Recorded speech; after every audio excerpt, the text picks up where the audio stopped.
organización internacional que tiene oficinas en más de 150 países del mundo y que presenta un informe cada año sobre la situación de los derechos humanos en estos 150 países. Hoy se presenta en lengua española, en lengua inglesa y en lengua francesa. Buenos días, señora Marina Navarro. Buenos días. Buenos días. Bueno, usted supongo que es responsable sobre todo del capítulo sobre el Perú. ¿Qué novedades ofrece ese capítulo respecto a los años anteriores? ¿Estamos mejorando o estamos empeorando en materia de protección de los derechos humanos? Sí, como bien has mencionado, nosotros estamos presentando esta situación a nivel global y específicamente también, obviamente, sobre Perú. Es uno de los 159 países sobre los que habla el informe, en el que hacemos un balance de lo que ha sido la situación de los derechos humanos.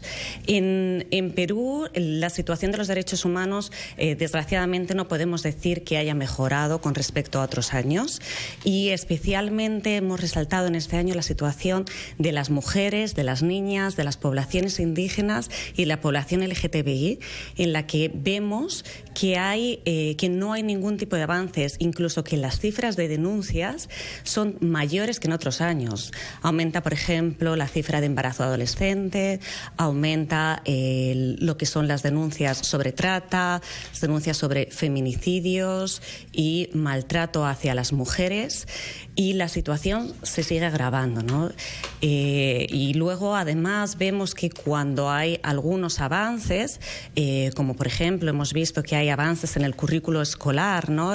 Para que se hable de igualdad de género, para que se hable de educación sexual integral y poder prevenir todas estas violaciones de derechos humanos, hay grupos que se oponen a estos avances y que ponen en peligro estos avances. Entonces estamos realmente preocupados por la situación, especialmente de las niñas, de las mujeres, de la población LGTBI. ¿Cuáles son los grupos identificados que se oponen y que evitan que haya una mayor conciencia sobre la protección de estos derechos humanos? ¿Están identificados? Bueno, son los grupos que llamamos, son los grupos antiderechos, los grupos que no están respetando ahora mismo la igualdad de género, o que se oponen a la igualdad de género, y los grupos que no están favoreciendo la no discriminación que tiene ahora mismo, o que el currículo escolar quiere que se tenga, ¿no?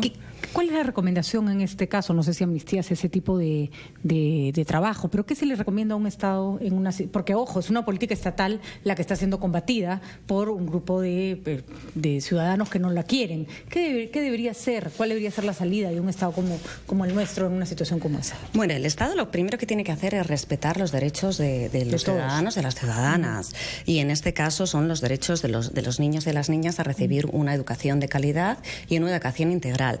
Y hay recomendaciones, y no solo recomendaciones, sino que hay también acuerdos internacionales de los que Perú hace parte, y que también tiene un compromiso internacional para que se respeten estos derechos.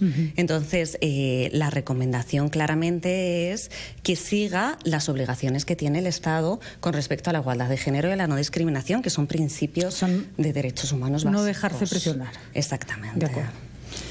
Otro de los temas importantes que ustedes destacan en el caso peruano es el número de protestas sociales. Ustedes han cuantificado más de 200 casos, en el marco de las cuales, dicen ustedes, no hay garantías para los defensores de los derechos humanos en esas circunstancias, y dan cuenta de una criminalización de la protesta y de una represión desproporcionada, habiendo causado, por ejemplo, en el caso de las Bambas, la muerte del señor Quintino Cereceda. Sobre este tema, reacción del Estado frente a la protesta social, ¿cree usted que hay un retroceso? Lo que no podemos hablar es de que haya habido avances. No sé si tanto como retrocesos. Nosotros los datos que tenemos los tenemos de la Defensoría del Pueblo, y lo que realmente nos preocupa, porque siempre estamos atentos a esta situación, es que en muchas ocasiones se hace un uso excesivo de la fuerza, ¿no? Por ejemplo, en el caso de las Bambas, el uso de armas de fuego, ¿no? Porque ahí sí que ha habido una investigación de que el señor Quintino Cereceda fue muerto por una bala en la cabeza. Entonces, esos son armas que, desde luego, desde el derecho internacional no se pueden permitir para la represión. Bueno, no se deben reprimir las protestas sociales, pero que en ningún caso se pueden utilizar. El uso de la fuerza siempre tiene que ser proporcional a la posible violación que pueda haber para la vida o para la integridad de las personas, ¿no? Entonces, el uso de armas de fuego, desde luego, no se puede permitir. Otro punto que ustedes señalan es la desprotección de por lo menos algunas comunidades nativas e indígenas. Incluso destacan el caso de los 4 nativos asesinados en Ucayali, cuando pretendían evitar que madereros ilegales entren a su territorio, pero también considera que hay comunidades nativas que se han visto afectadas por los derrames de petróleo que hemos conocido a lo largo del oleoducto norperuano. Sí, exactamente. Yo creo que es importante resaltar 2 temas. Por un lado, la desprotección que siguen. Hace poco sacamos una acción urgente también para una comunidad ashánica, la comunidad Mentari, que fueron en la que personas no identificadas, supuestamente madereros ilegales, entraron en la comunidad y desplazaron a 22 familias. Hasta ahora que no hemos tenido ninguna notificación de que, a pesar de las denuncias que han puesto, haya habido ninguna protección y siguen desplazados. Esto fue ya el 3 de febrero y las comunidades siguen desplazadas.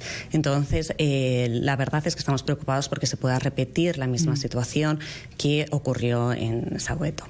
Eso por un lado con respecto a lo que es la protección de las comunidades indígenas. Con respecto a los derrames de petróleo, más de 13 derrames de petróleo solamente en el año 2016, pero estamos hablando de derrames que vienen ocurriendo a lo largo de los años.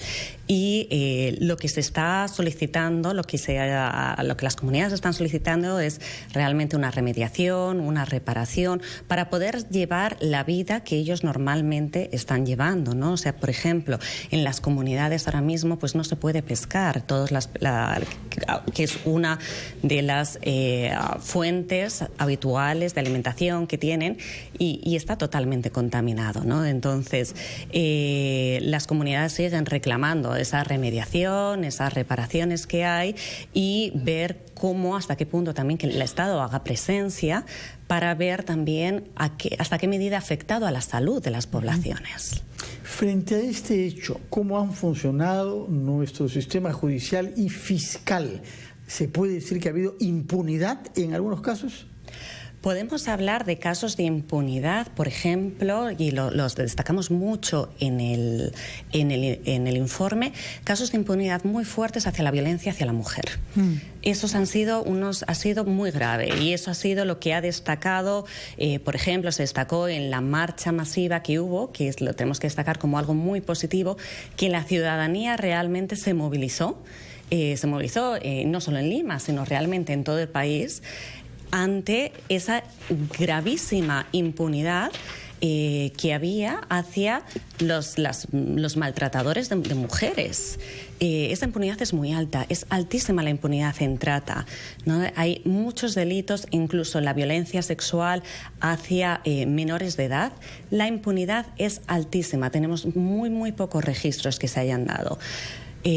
También hemos estado solicitando al Ministerio de Interior cómo han sido las investigaciones de los casos en los que ha habido muertos en las protestas sociales.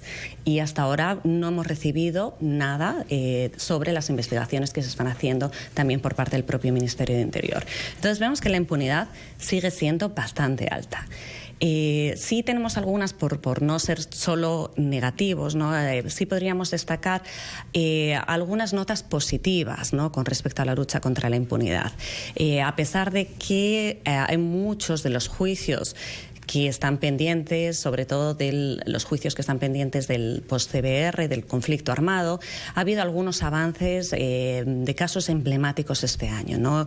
El caso de Acomarca ha sido muy significativo, y el caso también de los sótanos del SIN, en el cual pues fueron desaparecidos los 2 estudiantes y el profesor, también es muy significativo, ¿no? Entonces, eso son pequeños avances, pero que los tenemos que saludar. Y el informe se presenta hoy, ¿dónde? Para quien quiera profundizar y acceder además al libro, que es un libro voluminoso y que no cubre, lejos de eso, solamente el Perú, más de 150 países, ¿no? ¿Dónde se presenta el informe? El informe lo presentamos esta tarde a las 6:30 de la tarde en el LUM, en el lugar de la memoria para todo aquel que quiera venir. Entonces ahí lo estamos presentando en Perú. Vamos a hacer un análisis no solo de la situación en Perú, sino un análisis de la situación en todo el mundo, que la consideramos realmente también muy grave, ¿no? Porque hemos hablado ahora mismo sobre todo sobre Perú, pero estamos hablando de una situación grave, de unos discursos realmente xenófobos, de discursos misóginos, homófobos, que están llevando no solo a grandes discursos, sino a políticas de Estado, como estamos viendo, por ejemplo, en el caso del recientemente elegido presidente de Estados Unidos, Trump, o del presidente de Filipinas, Duterte, en el cual está animando a las propias ejecuciones extrajudiciales de personas drogodependientes. Muchas gracias, señora Marina Navarro, por este informe, por esta explicación. Y entonces a las 6 de la tarde, hoy en el lugar de la memoria en Miraflores. Exactamente. Que tenga usted un buen día y felicitaciones por este informe que ya tiene una cierta tradición, ¿no? ¿Desde cuándo sacan este informe mundial? Bueno, llevamos prácticamente desde el inicio. Amnistía Internacional es una organización que lleva desde el año 61 y prácticamente desde el principio ya. 56 años con informe anual. Muchas gracias por su presencia y que la presentación sea un éxito. Buenos días, 8:33.